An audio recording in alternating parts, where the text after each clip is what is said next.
What's going on, everybody?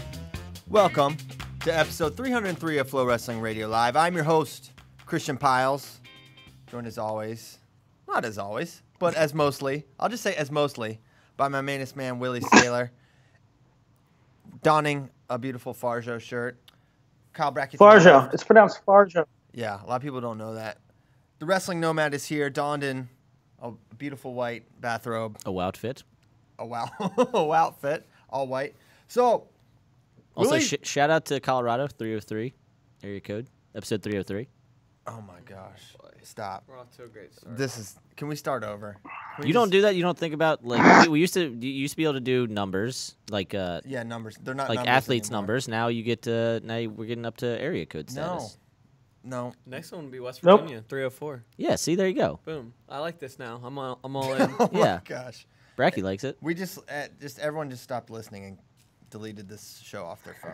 Thanks to you guys. Okay. Can't Willie. wait till we get to mine. Episode 610. Yeah, it won't be long. So, Willie's back from Fargo. A lot to talk about there.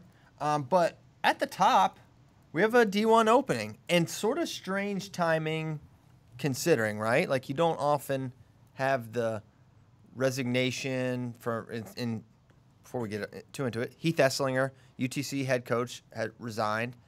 And so now that spot is vacant for the time being. And a little interesting timing. It's July. School starting in less than a month, basically everywhere, and I would assume that would be true at UTC. So solid job. Not a tier 1 position, but definitely a program with potential. There's momentum. They host a scuffle. They've had some solid seasons in the past. And the question now is, one, Kyle Rochelle, who just went from Wisconsin to UTC, he's the interim. What does this mean for him? Could he potentially just slide in and keep that job? The administration said, they're going to do a national search, which would mean they're not just going to hand it to Rochelle, but maybe they have to say that anyways.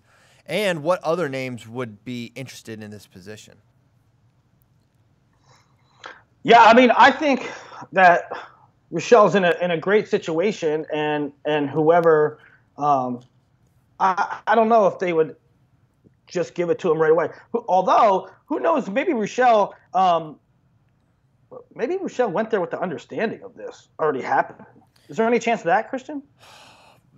Well, it has been kind of rumored for a while that Heath was not long for this job. That he was, he has a lot of opportunities as a motivational speaker, and that's what he's going to be pursuing. Is my understanding. So this was kind of always going to eventually happen, or so we thought. So this happening now. No, I don't think Rochelle's like completely stunned that this would have happened, right? So no, right, and maybe the administration wasn't completely stunned either. I don't know, but the South is growing. You see Georgia. A lot of people were surprised that Georgia had so many people on the freshman big board, but Georgia's been coming for a long time. The numbers that they get in Georgia are amazing, and I know we're talking about Tennessee, but they're right there. Right there. And, I was walking around. I did this quick video during a Greco session. I just took the camera, went around the floor, and I ran into Stacey Davis, a longtime official and a team Georgia coach for a long time. And I said, hey, what's the likelihood of any D1 program? I said, we need a D1 program in Georgia. And he said, ain't happening. There's no serious talk about it. So and Alabama got some good guys, and, Florida and the Carolinas, there's a lot of talent there to pull from. I think UTC is a great opportunity. Now, how is Little Rock going to impact any recruiting as far as, Rochelle's from Kentucky, right? So a little closer to that area. But if you get a guy like, Rochelle, who may have big plans, and they get, good RTC in place, you could maybe start having some recruiting battles with Little Rock, which might kind of hurt those two from kind of taking off quickly over the next few years, because they might be just fighting for the same kids. I see like Little Rock is more like, Arkansas, Oklahoma, Missouri, like Texas. that's Texas. That's going to be their pocket. Whereas I see UTCs like Georgia, the Carolinas, Virginia, East Coast, kind of, and even the Midwest, really. Well, I tell you, I think there's enough talent to go around. The good problem. I mean, it's a good problem that we have these up and coming programs. But what helps it is there's good talent everywhere. Georgia is starting to produce more D1 guys. Kansas right now, I think Kansas. I don't know why Kansas State doesn't start a program, because that would be perfect. But Kansas is starting to produce a lot better prospects, and I think Little Rock takes advantage of that. I think Little Rock takes advantage of Kansas. And you know who's criminally under recruited, and it's kind of not right in the immediate area, but Colorado. Colorado produces so much talent, and you know, if you ever go look, and this isn't a new thing, if you ever go look at the list of All-Americans by state, you'll be surprised. I forget what exactly they are, but Colorado's up there. Yeah. So I got 2 notes on UTC job. If I'm the UTC coach, I become best friends with Daniel Dennis, because he's down there now doing capstone wrestling, right? So I think he's going to have a big impact on You the should future become of, best friends with Daniel Dennis regardless of your job, because he is like He's the the most, man, yeah. He's like the most fun, hilarious guy that exists. fair point. Yeah. And then as far as, so, you know, I grew up in the national prep system, right? And national preps, Tennessee has been doing a very good job there. So I would also kind of heavily recruit the private school area. So I would get a good relationship with the private schools. With in the that archdiocese. area. Yes. I'm The Memphis Archdiocese. I'm just gonna go ahead and throw this out there. I might apply. Whoa. Okay. Yeah. All right, this is Yeah. not good. So Brackey, as we all know, he got his heart ripped out. He applied for Oh, the West man. Virginia job. Wait a second. I think- UTC school colors, very similar to West Virginia's. Yeah, I'm connecting a lot of dots here. It's mountainous. Chattanooga's a great town. Chattanooga. Chattanooga is pretty this sweet. Is it. There's a lot going on here, so we're just gonna tackle this one at a time. Kyle Brackey was a finalist. He was one of the final people to apply for the West Virginia job. Did not get it. Tim Flynn, something about qualifications, whatever. It was Experience. You know what? It's Politics. Big Yeah. brother politics. Yeah. You know, good old boy system. Once again, rears its head. Although So Brackey should have had the in, because isn't the AD a Parkersburg guy? Dude, come on. It's not important right yeah, now. stop. We're talking about Chattanooga. He got screwed. All right. He got screwed. Everyone else. So now he's interested in the UTC job. Well, I found out how much the head coach makes, Yes, and that kind of sold me. it sold you. So Nomad put how much the head coach position makes. It's $75,545.36. They couldn't round that out to an even dollar there or down. I understand that's probably not a lot by most big D1 programs, but I'm not above that or below that. Wow. You So got a family now, right? You're No, I don't have a family. well, you have a wife now. Yes. And you have a large fur. You have a dog. Yes. Thing. It takes a lot to feed Hank. So yeah. How good a job this is, I'm not sure, like, the financial situation, like, whether they have scholarship-wise, et cetera. But Chattanooga is sweet as a town. We can't confirm that. We're there for the scuffle every year. And, always have a Hey, good time. a couple things. And it's First thing, Chattanooga let's go. strong. Chattanooga's strong. First thing, let's go. Christian Piles, who's always working the phones. Mm-hmm. Is there anybody linked to it right now? Don't be surprised if Izzy Silva throws his hat in the ring, UTC alum. I don't know if he would leave Fresno for this job, but wouldn't be surprised to see him considered. You mentioned Izzy's Daniel. good. You mentioned Daniel Dennis. Someone said he might be interested. I don't think Dan is probably ready for that yet. I mean, would he's also- just so new in his Yeah. coaching career. I would love to see Daniel Dennis in the D1 ranks coaching at some point. I don't know if right now makes sense or like head coach right away, but It'd be great if they could get him on staff, though. get him on staff. Yeah, that would be great. But no, not a lot of names other than that. Izzy Silva Rochelle, I think a lot of Rochelle. We liked him a lot at Wisconsin, and it was kind of not a raw deal. It's just the way it's business, right? The head coach gets fired, and then the new guy brings in his guys, and Rochelle was kind of left out there. But everyone kind of felt like really, really strong coach. And so, yeah, seeing him land at UTC, okay, this is great. And now maybe not a great situation, but hopefully he lands on his feet somewhere, even if it is not at UTC. I'd like, at this point, again, with not knowing a whole bunch about it, I'd like to see Rochelle get the job. I mean, obviously, I'd just like to see whoever would do the best for that program. But right now, with the people that we kind of know, I'm fine if they take off that interim tag and give him a full-time head coaching position. Are they going to try to make the move before the season starts? Or could this be like where we see Rochelle coach of the year and then they... Like Roby did, where... Wasn't Roby the interim for the whole season after? No, who am I thinking of? He was interim after Dresser left before NCAA tournament.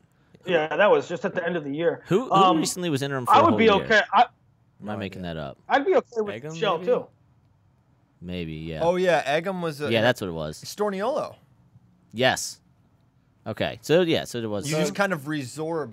If I were Rochelle, you just slow this process down. Yeah. Okay. And you have a good year, and they're like, okay, yeah, you got it. Fine. Yeah. Let's stick with it. Yeah. Yeah, and then you just become the head coach. It's not a bad strategy. Willie, what you got?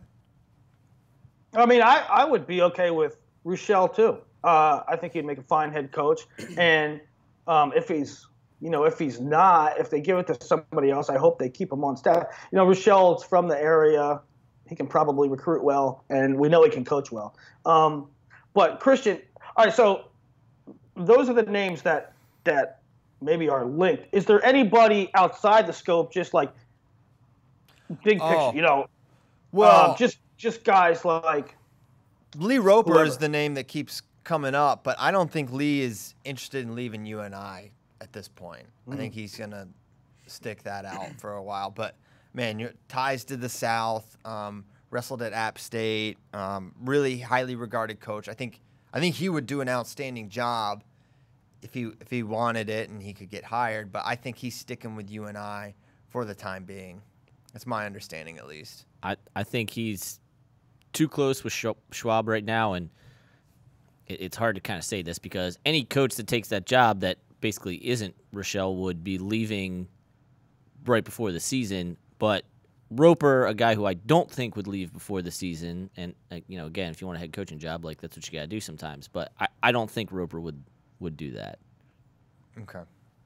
My 2 cents. And that was the only other name that came to mind for me, Willie. Yeah, Okay. no other assistants. I mean, there's would Tony Not Ramos a Hughes, throw his not hat in a the ring? Pendleton, not a Ramos. I think Ramos may have a little interest, but I'd be surprised if he would leave UNC for the job. No, I don't see Pendleton or a Clemson or any of those guys making the jump because it would be a step down in the bank account. We can no longer say Damian Hahn for any head coaching opening. No, we can't. But for I'm not years ruling him and years and years, it was always Damian Hahn, and obviously Brian Snyder.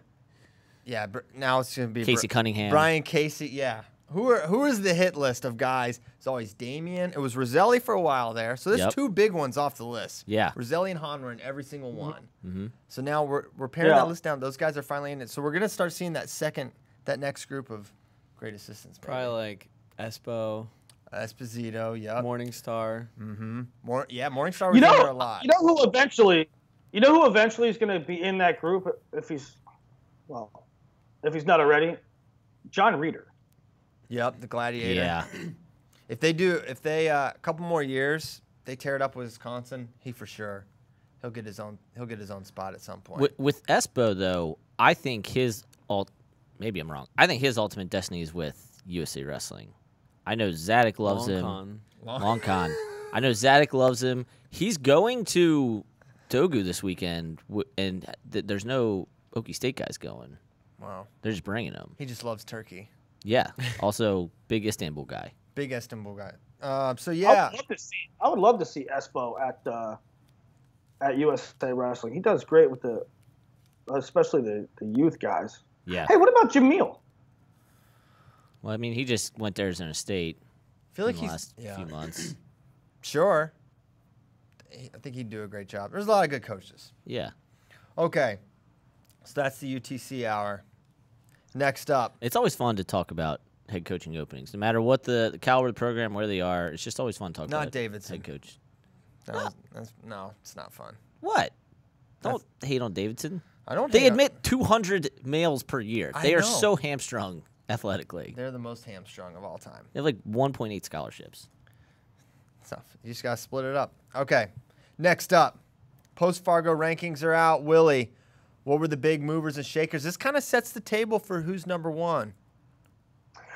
Yeah, it does set the table for who's number one. The big, it doesn't seem like a lot, but Karchla from 6 to 2.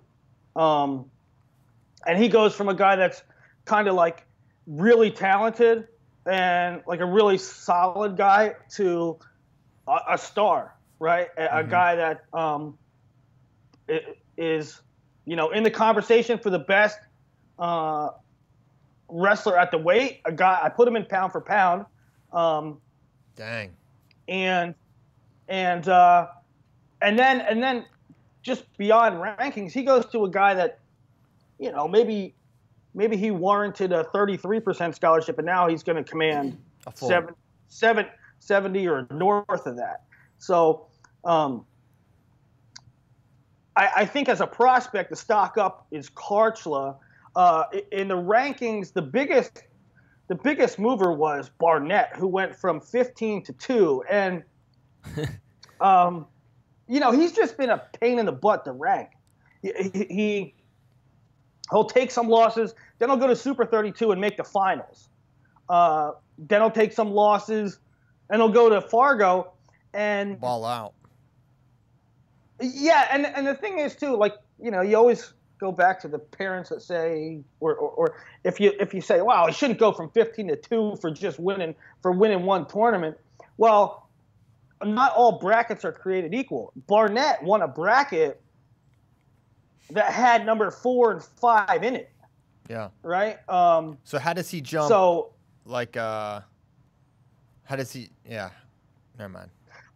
I mean, Reeves beat Tag. So Aiden Reeves moved a bunch too. Guy going to Iowa State. He went from 11 to 3. Oh, I see what you mean now. Got it. That's, over Mastro and Julian. That's the thing that was hard for me, Will. And again, I'm not saying you did anything wrong, and I would have he to would never take accuse you of that. No, I mean, look, I'll call Willie out if I think he's wrong, but I haven't done enough of a deep dive to kind of determine it. But Barnett did not have head-to-heads with Tag and Mastro, but that's because they lost before he could get a chance to wrestle them. Yeah, and certainly you always got to take rankings and placings with a grain of salt. But if you look at, not with a grain of salt, but just because a guy wins a tournament does not mean I put him ahead of everybody that placed below him, because you got to look at head-to-heads. But Mastro lost twice, right? A Tag lost to a guy that Barnett rolled up. So I don't know how you could not move Barnett up to that spot. Now, one of Mastro's losses, though, is to a graduated senior who's not factored into these rankings. Who's that? Biscaglia. Oh, yeah, sure. But he also lost to Tag. Yep, you're right. So those are big. Who got beat by Reeves? Who got beat by Barnett? Nicola Rivera goes from honorable mention to 3. That's a huge. That may be your biggest jump of all. That kid. Yeah, well, he's going to be a freshman. It was tough to rank. Oh, yeah.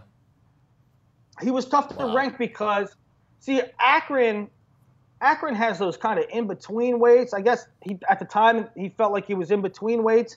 And me and Nomad watched him at Akron, and we were like, this dude could be problems. And he didn't do all that great. Like, he did so-so. So he drops down to 106.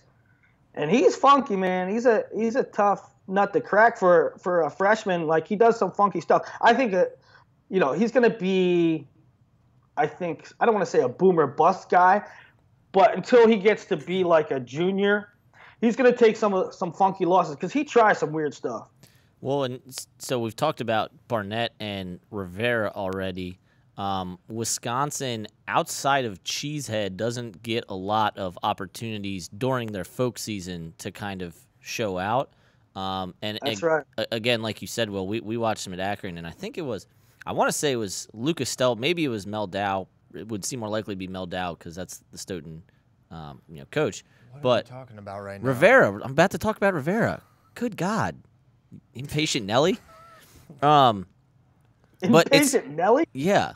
It's hard. My point is, it's hard for Wisconsin. It's hard to rank Wisconsin kids outside of the off-season stuff because that's the only data you get on them a lot of times. Yeah, but that's true, but not true because, Minnesota's in the same boat. Indiana's in the same boat. But Minnesota is much tougher in-state. I love that not that much. How many ranked? Significantly. I think there's better guys, but I don't know how many ranked versus ranked matchups you have in Minnesota. Minnesota has a much higher rate of production at the D1 level. Well, hold on. But you're misconstruing something, Nomad. You're comparing, is Minnesota a better state? Better? Yes. Are they better or is it tougher? They're split up into 3 classes. Minnesota's better. Minnesota's better. Right. Right? But that it doesn't mean it's necessarily that tough to win a state title in Minnesota. Okay, sure, but I'm saying you're on average you're going to have to go through better kids. Well, listen, okay. The bottom line is Minnesota wrestlers do not get nationally ranked because they win their state tournament, because of in-season results. Even the Clash. What's the big tournament that Minnesota guys go to?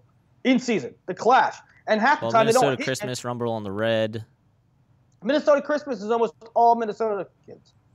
But I'm saying they have more ranked versus ranked matchups. They have better kids based on how they do it the next level and how they do it Fargo and juniors and stuff. Like, I think the majority of the time the Minnesota elite kids don't hit at the state tournament because they're in different classes. But you also have kids from Minnesota who are really good who take losses in season because they're wrestling other tough kids. There's a lot of Wisconsin kids that go undefeated because they're so much better. There's a gap between Minnesota and Wisconsin. That's not really that true. Derringer lost to Slouflon. Tilke lost to Souflon. Peyton Mako was not going back 10 years Peyton now. Mako, this is 2 years ago. Peyton Mako took losses. They take losses. The bottom line Peyton is Mako didn't come on until a year ago. Not even a year ago. Like 6 months ago was when Peyton Mako really took off. Yeah. No, man, I promise you that Minnesota kids are not nationally ranked because they win in Minnesota. Minnesota kids are nationally ranked because they win in Fargo and Super 32 and everywhere else. Well, that's why a lot of states are ranked, Will. Like, of course. Like, you use Super 32 in Fargo. No crap, dude. Okay. All right, we're good here. Well, you just said Minnesota kids get ranked because it's good in state. That's not true. I didn't say that. I'm saying it's a much better representation than Wisconsin for rankings purposes. All right. I think we've tapped that one out, Willie. In any case, I'm curious to see where the point of it is O'Toole, Kekison, and Barnett. They're all at the top of the rankings, within the top 3 or 4. And, we could be looking at who's number 1 for those guys. And if they would all 3 make who's number 1, I'm in the process we're in the process of figuring out all the who's number 1 matchups now. But we're pretty close. And the big thing, as Christian's, I think, alluding to, you could see 3 guys from Wisconsin in who's number 1, 0 from Pennsylvania this year. Really? There was There's nobody in contention from Pennsylvania. Oh my gosh. There is your home state. Wow. There actually is. You know what? It's just classic biased ranking from Willie. Yeah, there's my bias, right, coming through. There is one. JoJo Aragones from Pennsylvania. Is this the end of an era? No, I just I'll tell you another. Yeah, Willie loves PA stuff. Mm-hmm. I tweeted during the PA state tournament, I'm like, PA's a little down right now. PA's not what they typically are right now this year. And the PA people were like, they got all me, boy. But it's true. It's true. Look at it. I mean, the only one that was JoJo Aragona and maybe Ryan Anderson. But yeah. But Wisconsin has 3. Hey, Will, I got a question for you. How hard was 126? Because 120. Yeah, because like, 126. okay, Busiello beat Howard like 2 years ago at Super 32, but Boozy never does freestyle and rarely does anything basically outside of Super 32 and HSCAs. Serrano, I love Serrano, but I don't know who exactly he's beaten, but he hasn't taken a lot of losses. Ford Melton. He has. Who has he lost to? That's what I'm saying. I get it. Oh. I don't know how many Nationals. big wins he has, though. He won Flow Nationals. 26 wasn't hard at all, really. He won Flow Nationals. He went to Akron. Lost to Teague Travis. Right. He took 6th. But one was to, like, Mastro. One was to somebody. He had, like, 2 losses that were like, yeah, no harm there. He did lose to Travis, okay? I'm pretty sure his losses there were to Crookham and Mastro, which Mastro is still fine, but Crookham then gets 7th at Cadets. Well, we can talk about Crookham in a second if you want, but Busiello takes losses. Yeah, for sure. I like Busiello, but matter of fact, Kolioko I have at 5th, right? Kolioko DM'd me yesterday, and I'll tell you what I told him. I said, Suriano, yes, he took a loss to Travis, but I've been given, Busiello has gotten a mulligan here and there. Ford Melton has. I mean, how many times did we give Ford Melton a mulligan? Right? There was a time last year when you were like, man, why is he still ranked so high? Maybe I probably gave him more mulligans than I should have. And so, yeah, Serrano lost to Travis, but he's out there winning Flow Nationals. He's out there winning Fargo. And so, all things considered, I'm putting Suriano to Busiello and Ford Melton. And Kolioko said, well, shouldn't I have that too? Why am I behind Busiello and Ford Melton? I said, Michael, I was ready to do that too. I was ready to put you 2 or 3, but his junior duels, he lost a bunch. Yeah, he went 3 and 4 at junior duels, and then Kolioko did? Yeah, but so here's the thing: he went 3 and 4 at junior duels and took a loss to D'Amelio at Northeast Regional, but that was all up at 132. But it still factors in. It still factors in. So he took 5 losses, again up a weight. I'd like to see Kolioko versus Busiello in folk style. I don't know where we'd get to see it. Basically, doesn't seem like it's going to happen. But I think that would be interesting matchup. Super 32. Blair don't go Super 32. Never has. Never will. Blair wrestlers have gone to Super 32. Never? Nope. All right. Nope. That's crazy. So here's the thing. I don't know if I'm breaking news here. I don't think. Do it. I think it's okay to say. Do it. I think it's okay to say. Because Kolioko was like, yeah, I really wanted to wrestle Who's Number One. But here's the thing. There will be no Who's Number One matches at 26 or 45 because Robbie Howard and Carson Manville are both number 1 and undisputed number 1. And they're going to Youth Olympic Games. Got it. That same weekend. Okie doke. So that's high school rankings. Why don't we shift gears here? Get into a little. So one last thing. Me and Nomad, we're gonna have Who's Number One the show tomorrow, and then probably the following Wednesday, Who's Number One, we'll release the Who's Number One matchups, right? I love it. I'm all about it. Watch Who's Number One the show, kids. Come back tomorrow. Cool. All right. Next up, we can go. Let's go 125. the weight class. My favorite lightweight. Nomad has this broken down into his tier system. Well, let's give him a little background on what we're trying to do here with this. Okay. Okay, so well, I thought that's what I was doing, Mel Dow. well, Keep going. you just said 125 the weight class, and then didn't explain why it was broken down. Okay, anyway, so we're trying to do this thing this year where we predict all 33 guys at every weight for the national tournament, and so that branches off into a whole bunch of different things, right? Conference rankings, which we did last year, we're going to do again this year.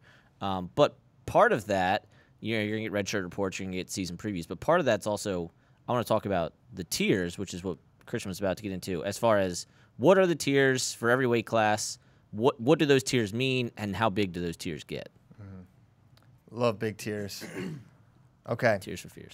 So 125 is a tier of 1, the first tier. One Spencer Lee, Spencer the Condenser. Now, The tech dispenser. a wrinkle, if you will. What if perhaps one Nick Suriano did not go to 133 pounds? That is a possibility that he would not That move is a up. possibility. Yes. As first brought to my attention by Willie Saylor last night and confirmed later that evening. Okay, so 2 things with that, Christian. Get your opinion on this. Suriano, and you, as soon as I said, hey, Suriano might not be going 133 100%, you said, how does that affect Rutgers' lineup? And how do you think it does? Is Suriano at 25 and somebody else at 33 better than somebody at 25 and Suriano at 33 for dual meet purposes? I don't think it makes much of a difference who they have either way at 25, 33, wherever he goes. They're going to be really strong, and wherever he's not, I think they're like maybe fringe qualifier at best. I don't know. They have so at 25, they have a couple options: Metzler, Eklof, and then, or if they want to roll out Aguilar right away. This is obviously if Suriano goes 33, Aguilar out of California, seen him in Fargo Finals a bunch, and then at 33, if Suriano goes, they could go Firestone or maybe Malcolm Robinson if they think he's ready. Okay, now here's the second question off that. It might sound like heresy, or it might sound like, Willie, you're nuts. But at 25, Suriano's clear tier 1B, maybe? I mean, like, Sebastian Rivera, good, Suriano's beating him. Yeah. Bresser, good, Suriano's beating him. Pitch, good, right? At 33, if I said Gross is going to give him problems, of course. Meach is going to be a tough out, of course. If I said Pletcher is going to give him problems, if I said Ethan Lezak up at 33 is going to give him problems, if I said Jack Mueller is going to give him problems, I don't think that's crazy. I think it's a tough go for him at 33. I think some of them are crazy. I actually like the Pletcher mention. I think Pletcher is a tough matchup for Nick. But I think Mueller, no problem. I think Lezak, no problem. I think, yeah, of course, Gross.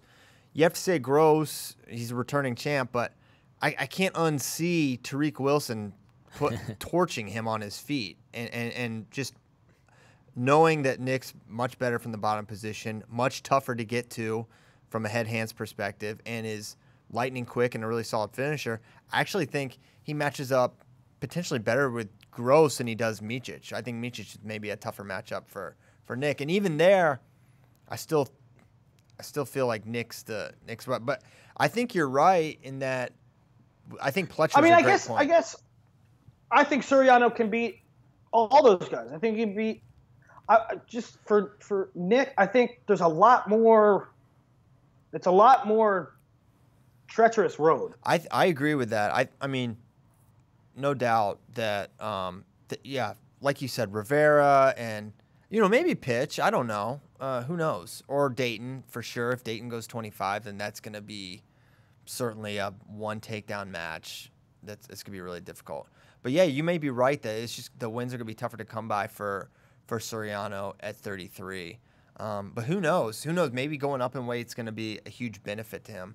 But I think we know kind of exactly where he slots at 125, and I think at 133, which is why I would like to see it, because all we can do is predict and guess how he would do at 33. We could actually find out how he does against a Seth Gross, who's really big and really good on top. So, yeah, that's kind of how I see it. And it's hard, right? Because it's not even August yet, right? So we're still kind of figuring out where guys are going.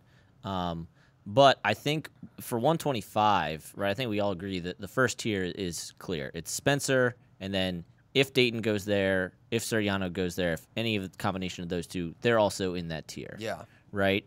For 133, I think we all agree Suriano would be in that top tier. Yeah. Where I'm having trouble is what we just talked about is Pletcher in that tier, whether or not Suriano's there or not. Yeah, I have a really high opinion of Luke Pletcher. For sure. I if you said he was tier 1, I mean, he beat Micic, right? Mm-hmm. Weird match, but yeah. Yeah, very But weird. then was beaten soundly twice. Yeah, true. Yeah, maybe he's not on that. The thing with 3 Pletcher, times. Yeah, at dual, Big Tens, Tens. NCAAs. Yeah.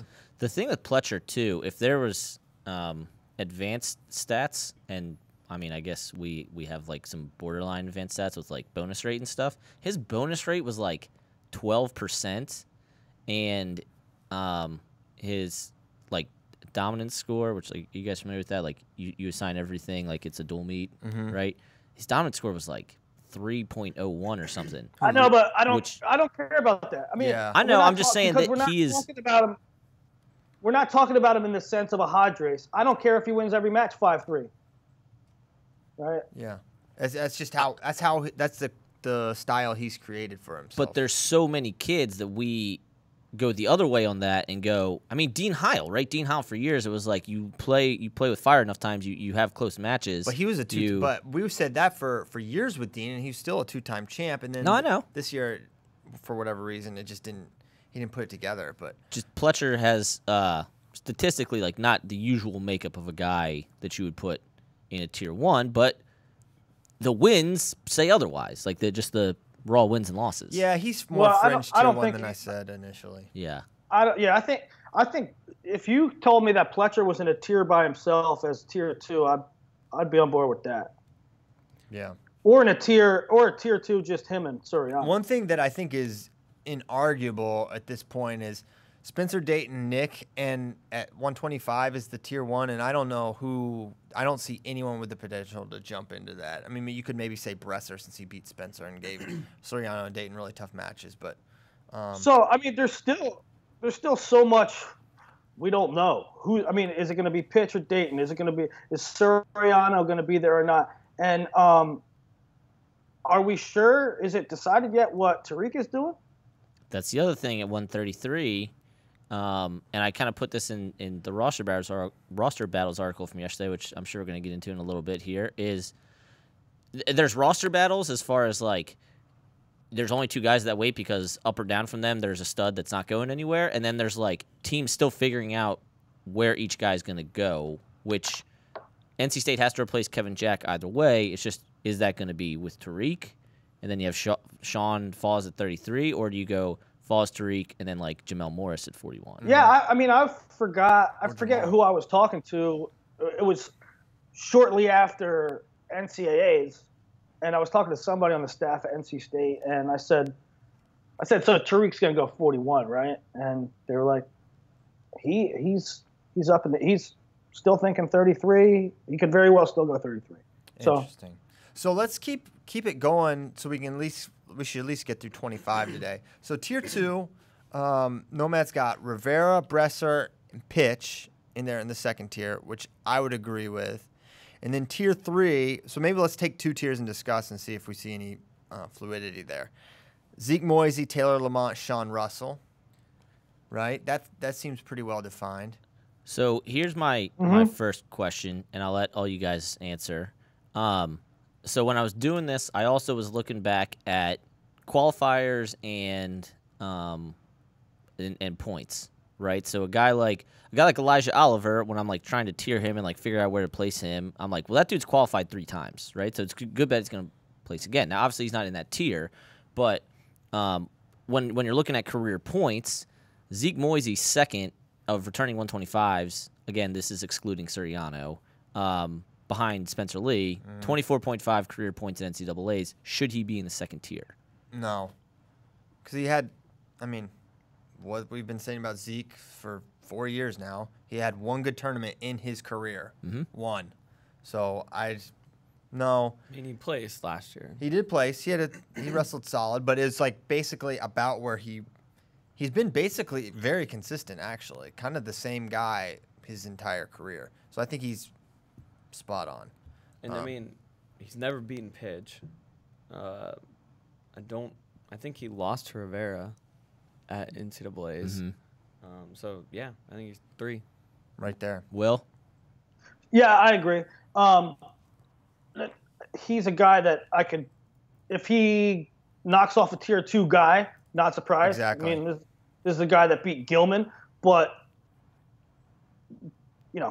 he's a guy with the potential to beat a guy a tier above. He beat 2 of the world team members. He beat it. Yeah. Is he technically an alternate now? Can't rule it out. So here's the other. So he's a guy that he's a guy that could beat guys a tier ahead of him, right? I think in your tier 4, which I agree with, I think it could be interesting to see if Rayvon Foley, after 1 year, makes any sort of jump. Yeah, okay. I really liked him a year ago at Fargo. I thought he was tough last year, but where's the track record of progression at that school? We haven't seen it yet, and someone we felt like this. What was that? 41-pounder, Javier Gasca. Gasca. Yeah. Gasca beats Earl Hall. Oh, he's great. Got worse, right? So I don't know. I hope so, because I like Foley a lot as a prospect. Yeah, I just mean from the sense that he was a true freshman, really talented kid. He scored on a lot of people. He has 1 year under his belt. Maybe he makes that sophomore jump. I'm just saying possibly. So this next tier is really cool, interesting. Yeah. Because I completely agree with it, and it's gonna have some names in here you may cock your head at.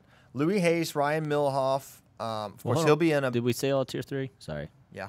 Yeah, we did. Okay. My apologies, I missed it. Louis Hayes, Ryan Milhoff, Connor Schramm, Rayvon Foley, Shakur Laney, Gavin Teasdale, Pat Glory, closing out tier number 4. And I like that. And two things to mention. One, Brandon Courtney. He redshirted last year, so it's going to be him and Milhoff for the 25 spot. Because, who could move? Could anyone move up there? I do not see either of those dudes as big enough for 33. I know, but I imagine one of them will go up. The loser. You hating on Teddy Rico right now? Yeah. By comparison, I am. To Courtney or Milhoff, I think that'll be the move. But who do you think will be the guy? Courtney. I'll take Courtney as well. Yeah. I just think he's got that fire. Milhoff doesn't wrestle with the same fire. Yeah, right. That's what it is to me. It's a flame issue. Yeah, mostly some kind of fuel. I like Courtney there too. I forgot about Pat Glory. He could be problems. Dude, he's an All-American contender right away, for sure. I could see him getting hot. I think he's really tough for Princeton. He is extremely... He has proven to be so extremely solid in folk style. It's right? interesting that you put Gavin ahead of Glory. Well, so that was the thing. Once I got below... love Penn State. No, once I got below... Because I don't think Schramm should be that high. And I don't think Foley's above Teasdale. I mean, freaking Gavin destroyed Foley at Akron. So once I got below tier 3, they're not ranked in order. Okay, got it. Now, I know I did have numbers next to them, but that was just because I was pulling them down and I didn't rearrange them.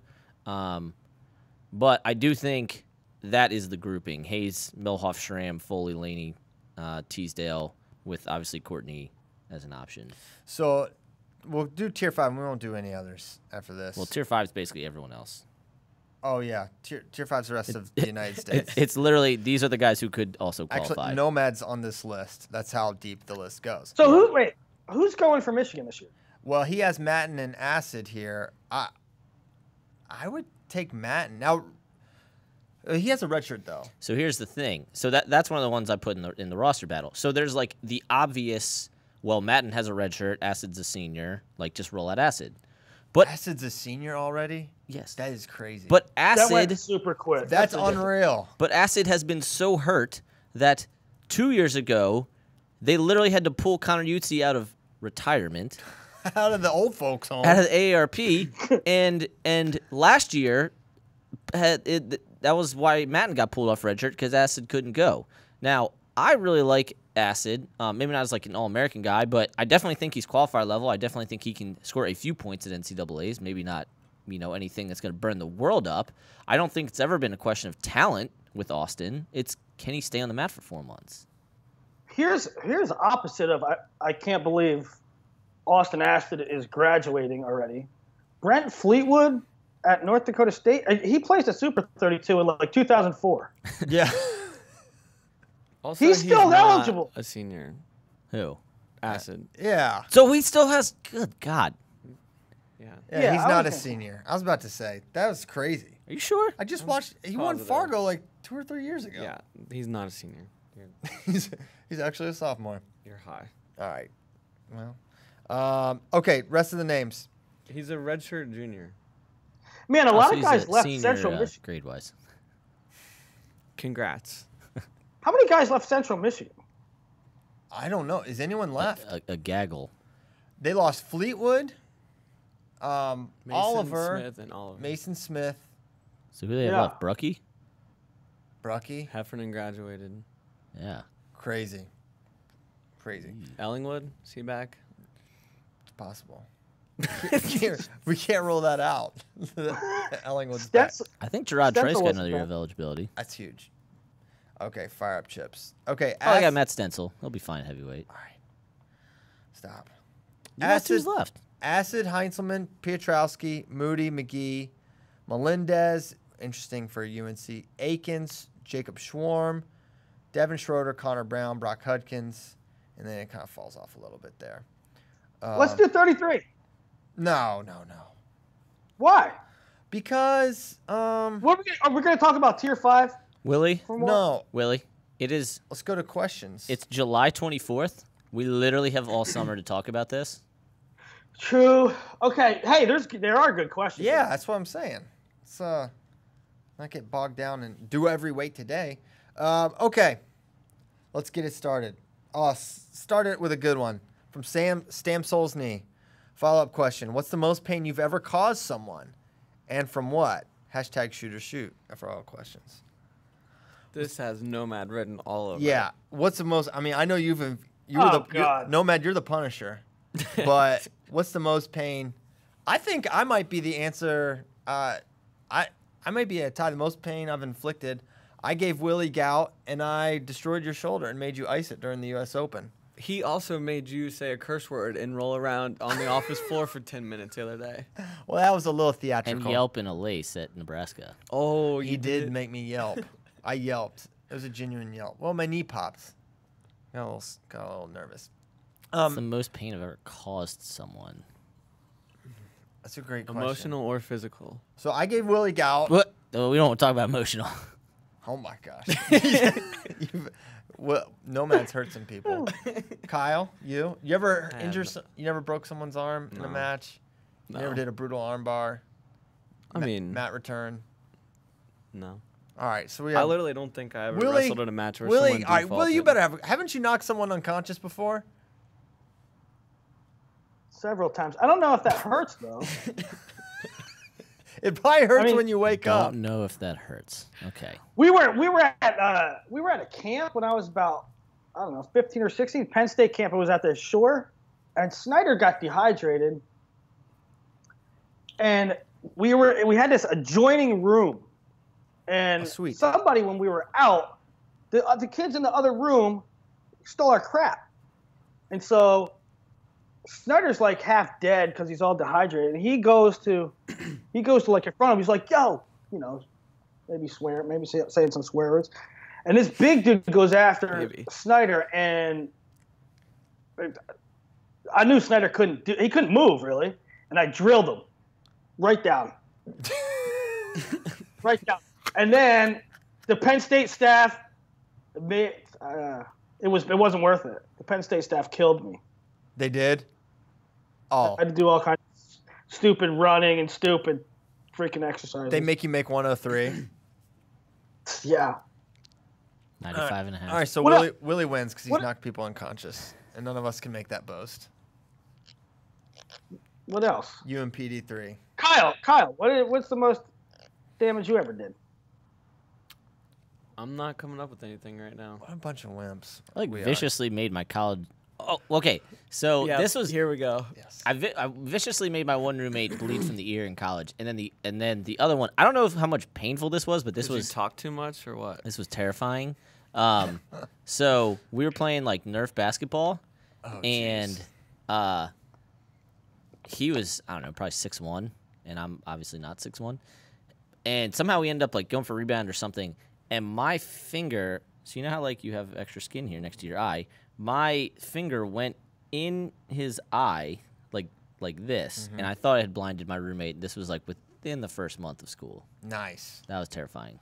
Lots of fun times at James Madison. Okay. Preseason number 1 in CAA football rankings.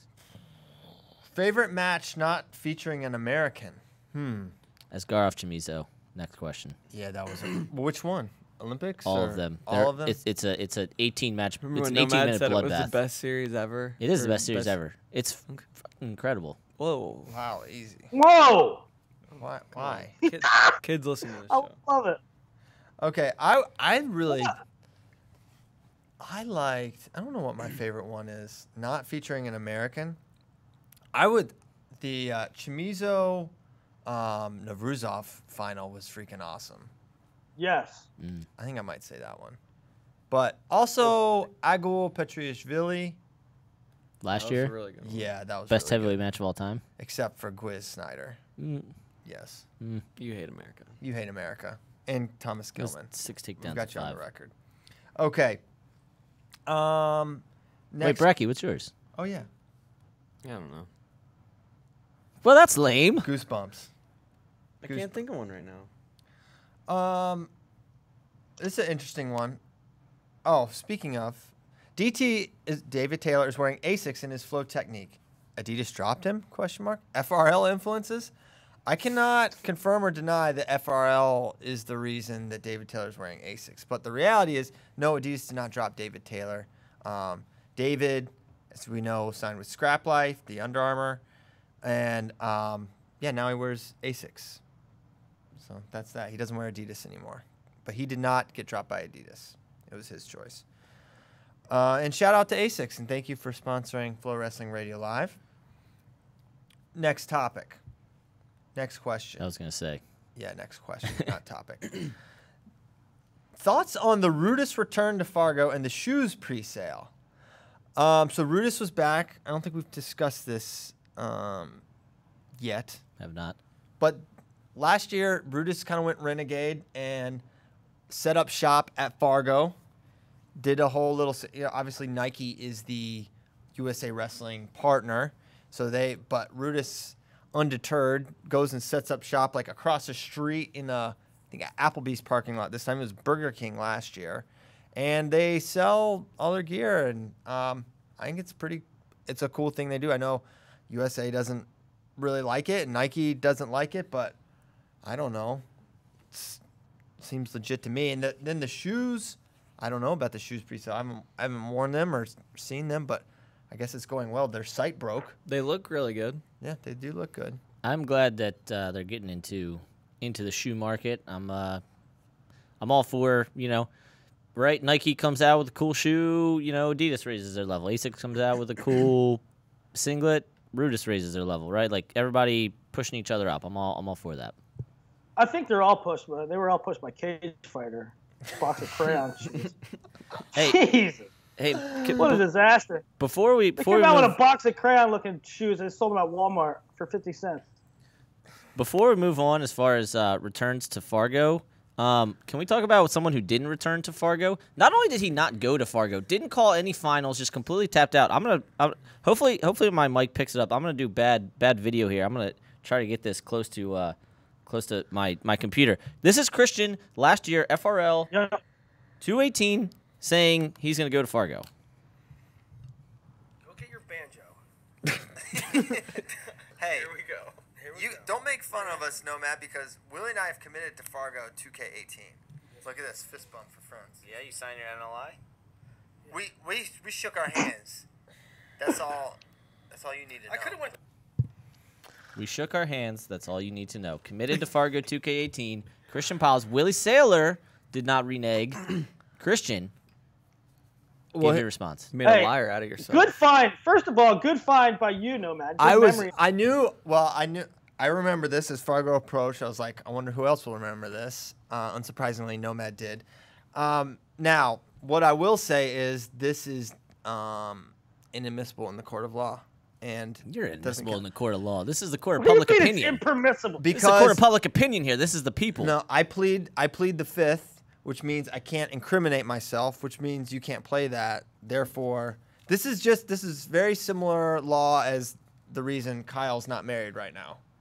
And we're gonna get our general counsel Paul Hurdlow on the line to confirm this. I will say, listen, I want Christian there.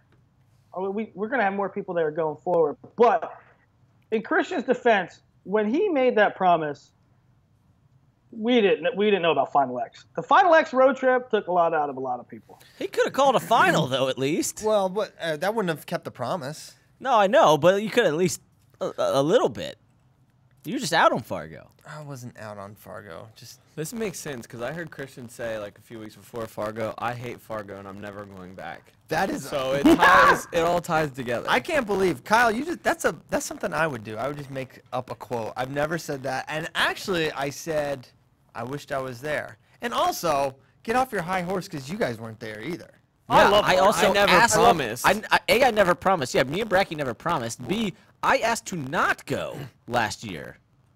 Yeah. And I'm very happy that I got to do Flow Zone here. Well, if I have anything to do with it, you will go to Fargo every year. And if I have anything to do with it, you're going to die. I'm going to move. We're going to make sure. We're going to add like 9 events. We're going to have Nogi, Beach Worlds there, everything there. It's going to be a 4-week endeavor. Nomad wants to go to everything, and for him to be like, I don't want to go to Fargo is shocking. Yeah, that blew my mind. Fargo is the most fun. Fargo is the least fun. It is 10 days of HE double hockey sticks. Wow, he won't say. You dropped the F-bomb, but you won't say. I didn't drop the F-bomb. I totally bleeped myself. It is long and it wears you out, but there's nothing like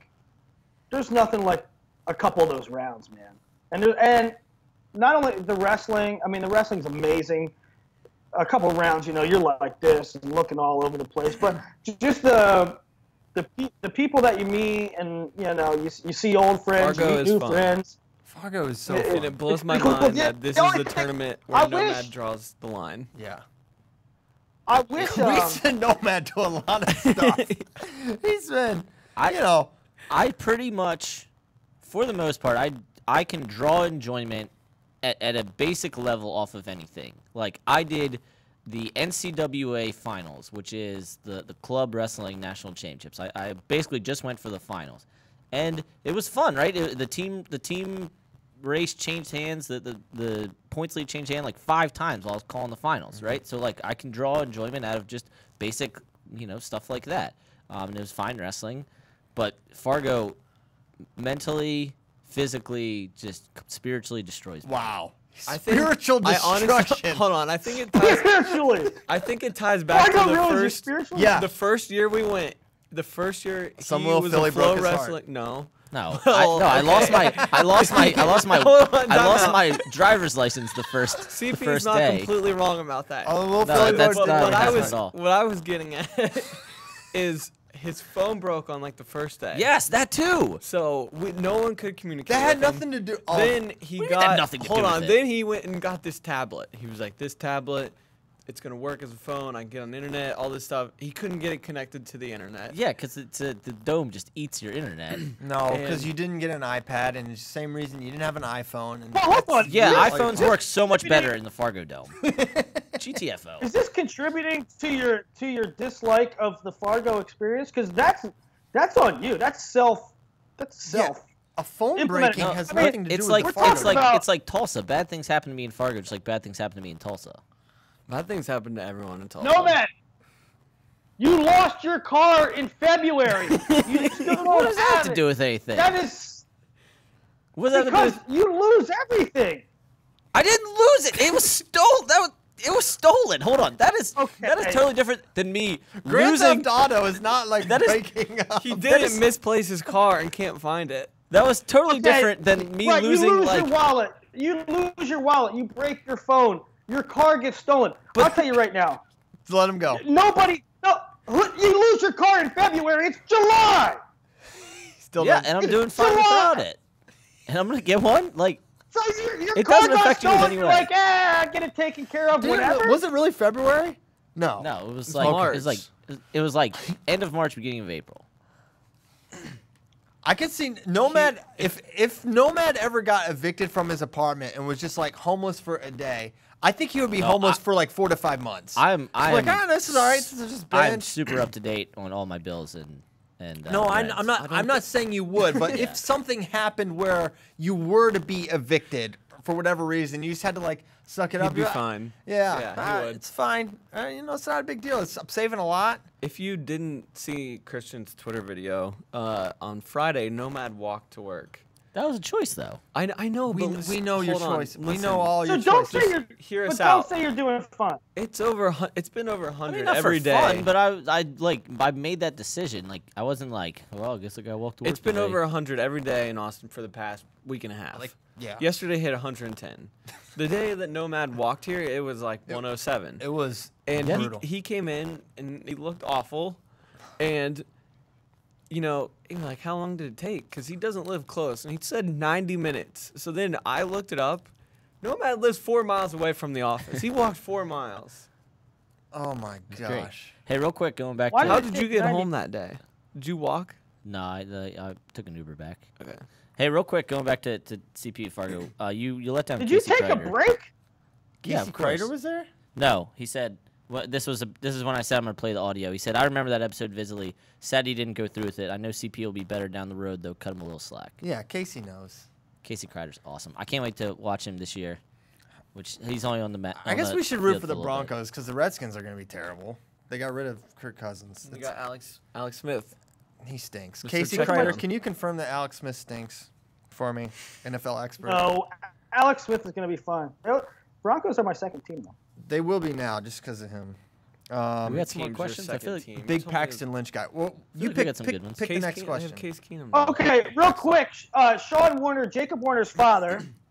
Jacob Warner's father says, "Do we see high school adopt any new rule changes for the upcoming year, i.e., step out?" I would love a step out. Didn't the NFHS rules come out, Will? Did we miss that? Well, Oh yeah, they did come out, and there's no step out. But he's saying hypothetically, not for this year. I'm saying going forward. I wish they would have a step out because there's way too much negative wrestling and working to the edge and gamesmanship. Number one, number two, the mats are the size of my kitchen table. Mm-hmm. So good point by no, Sean. Willie has a huge kitchen table, but it's not a big wrestling mat. No. No. High school wrestling, I know we've talked about this before. Man, can it be a totally different world than college? Like, obviously the skill level's different. Like, I'm not talking about that. I'm like size of the mat. Iron Man is every single year. Yeah, crazy. The Out of level, bounds fest. the level of reffing, the 3 and 2 for near fall instead of 2 and 4. No riding time. The difference in out of bounds rules and scramble rules, and I get it, right? Some of these things are super hard to implement, like Stall calls. Yeah, like look, FloNats we can do riding time because it's one tournament. We have it totally planned out, right? But for every high school tournament to do riding time, for every high school duel to do riding time, just completely logistically impossible. Yeah. So I get it, but man, sometimes it's just like Well, yeah, totally I don't different think worlds. I don't think high school should have riding time, but I think step out and change up near fall, just get a little more similar to NCAA would be a good thing. We'll make. Do you think college, Christian? You think college should have step out? Yeah, I think it should be black and white. I don't know. I don't think it should be a point. I don't know if it should be a point. I kind of like it auto warning. Okay, and if you do it again, it's a point. I think just black and white will simplify things. Even though I don't think it's out of control, there's still some instances where it's just woefully inconsistent. I agree too. I have two I would like to see us do. So the first one, because I didn't actually see this. Did anybody actually see the match where Bronigal got DQ'd and unDQ'd? Yes. This one, Can we get that explained? Because I still haven't seen it. Okay, so what happens is he's hand fighting pretty hard, and then he's like clearing a 2-on-1, and he clubs the crap out of this dude's face. Like I would not call it a punch. On a scale of 1 to Gilman, how hard was this club? Because Gilman's like one of the hardest clubbers. Well, Gilman clubs the back of the head, which is wrestling moves. This was the side of the face. Which, Okay. So I don't think he meant to get the side of the face. Obviously, he was coming very hard, yeah, but he In got Bronigal's defense, I watched this video way too many times. You have to start watching way earlier because this kid from Minnesota was headbutting. He was and, headbutt, like, yeah. he was throwing the tornadoes right in his face. Yeah, he would lean with his head and then like pop it, and he did it several times. Yes. And you just see Bronigal get eventually like break and just come with a heavy cuff. So- right? But it hit on like the head. What happens is they don't call anything really initially. Paulson throws the brick. It was Minnesota versus Illinois, so Medlin versus Paulson. Titans collide, and That's a good coaching matchup. yeah, so they look at it, and I think Paulson just wanted like a caution. he in wanted two he wanted a caution. and they look at it. The refs look at it for like ever, and they determine brutality, DQ, and then the coolest part of this was, well, Medlin loses his mind. Not surprisingly. You could make a whole video of Medlin losing his mind in the corner throughout Fargo. Yeah. You could just take clips of him And so throwing his Medlin hat, immediately laying is down. like, to Paulson, he's like, you don't want this. You don't want this. And Paulson actually comes up as like, can it be caution in two? Like, this was not my intent in this challenge. I don't think Paulson wants to win by Well, DQ. he yeah. literally says it. Yeah. He says, can it be caution in two after his kid's hand is raised. It was pretty funny. The refs like start going crazy, yelling at Medlin, and Paulson's like, "It's fine, it's fine." He's yelling at me, not you guys. Yeah. So they determine brutality or whatever, and then I mean, the right decision was eventually made, not at that mat, but they go, okay, and they re-wrestle the match, and Bronigal wins. And to me, that was a clear. So- I think that's an attention situation. I don't even think it's a clear caution in two for what Bronigal did. That's where I really feel it falls into continuum of aggressiveness in wrestling. I think it's clearly you gotta say, okay, hey, attention. Next time it's a caution in two. But I think it would have been strong to go caution in two there. And that was his first match of the tournament? There were a couple things in there. Like, I think that the kid from Minnesota should have been called for attention for his head, right? I mean, that's the first thing that should have happened. The second thing, either with the club, either caution in two or just a warning. But what really sort of broke down and why the match was re-wrestled, and I don't know how this happens, but for you to get DQ'd, it takes all three to tango. And they were saying that so you can go back and watch the match, and you can hear that said. Like, the officials actually say that, so I don't understand. The whistle was not on board. So what I was told... The whistle was not on board. What I was told... Right. Was that what it was? Whatever the case was, I was told that the match was re-wrestled because they ruled the DQ and not all three had agreed. It was definitely the whistle, because you can, like, as the other two officials are, like, telling him what to do, he is shaking his head like, I do not agree with this.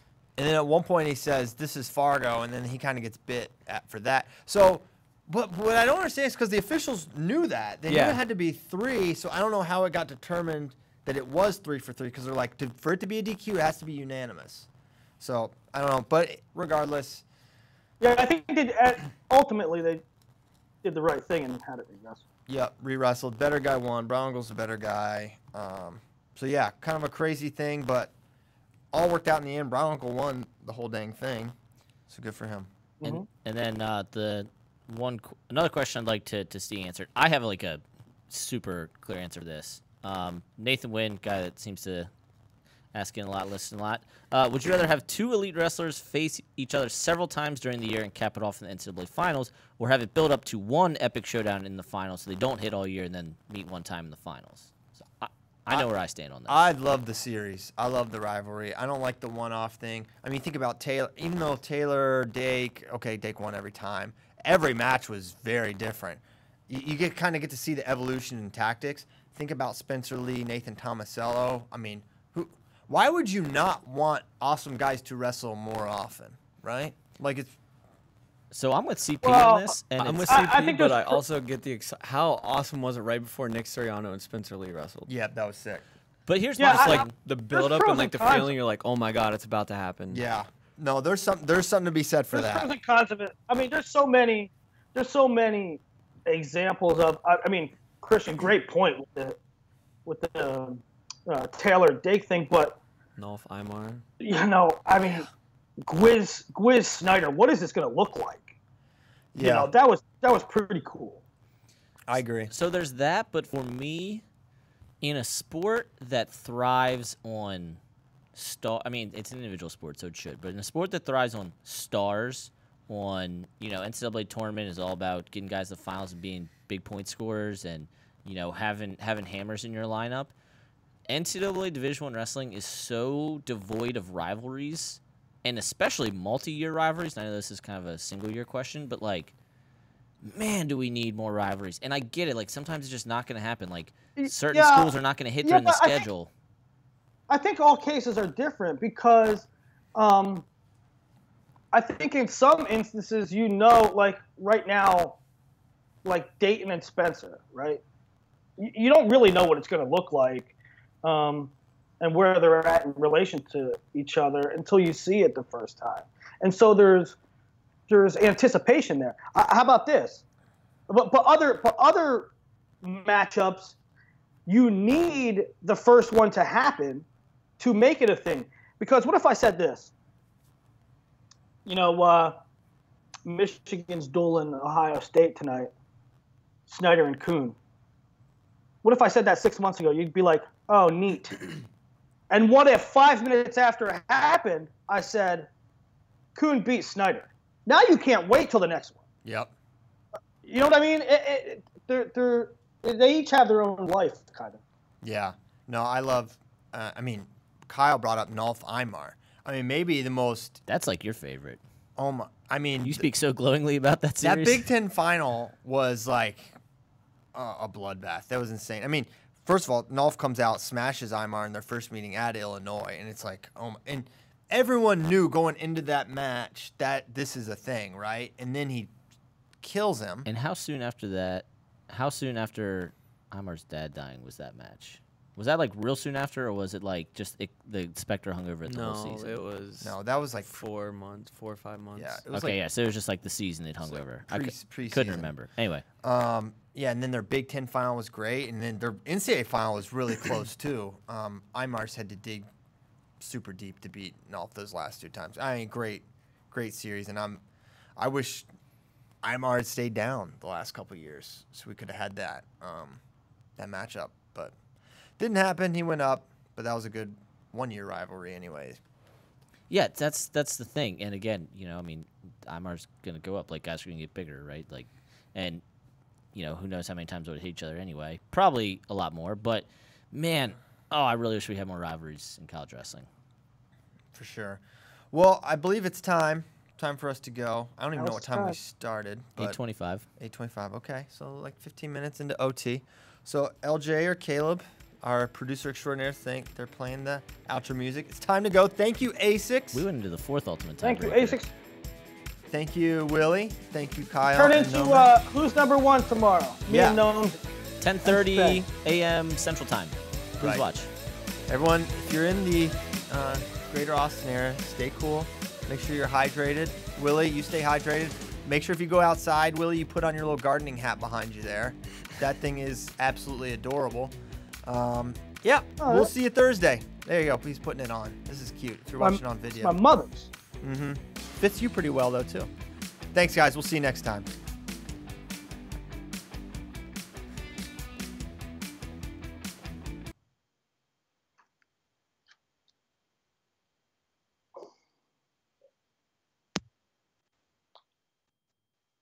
Job.